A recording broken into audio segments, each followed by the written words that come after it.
Hello friend, কেমন আছো তোমরা সবাই? নতুন একটি ভিডিওতে তোমাদের জানাই অনেক অনেক ওয়েলকাম। আজকের ভিডিওটা শুরু করছি কলেজ ক্যাম্পাস থেকে, কারণ আমাদের এখন কলেজে হচ্ছে কালচারাল কম্পিটিশন। তো কলেজে ঢুকতে না ঢুকতেই দেখলে তো কত সুন্দর সাজিয়েছে, আর সেটা দেখে সেনজ্যোতি বলছে আনু আমার 2-4টে ফটো তুলে দে।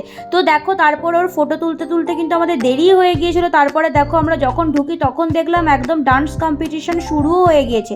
তো আজকে অনেক ধরনেরই ডান্স ছিল, group dance, solo dance, spot dance. তো আমরা আজকে খুব নেচেছি আর খুব কিন্তু এনজয়ও করেছি। আর এদিকে দইতা, প্রিয়াঙ্কারও সবাই ছিল। আর মেনলি আজকে যার জন্য যাওয়া সেটা হলো ঋত্বিকা। তো ঋত্বিকা আজকে ডান্স পারফরমেন্স করেছিল, তো সেটা দেখতে আমরা মেনলি গিয়েছিলাম। তো দেখো, এদের একটা গ্রুপ ডান্সও ছিল। তো বেশ ভালোভাবেই নাচা গানা করার পর ঋত্বিকা কিন্তু স্টেজেই থেমে থাকেনি, স্টেজ থেকে নিচে নেমে এসেও কিন্তু দারুণ নাচ করেছে। তো তোমরা এদিকে দেখতেই পাচ্ছ ঋত্বিকাকে আজকে থামানো যায়নি, তারপরে ছুটতে ছুটতে রুমে আসতে হলো, কারণ আমার রয়েছে ডিউটি এরপর 2টো থেকে। তো তোমরা জানিও ভিডিওটা কেমন লাগলো। বাই।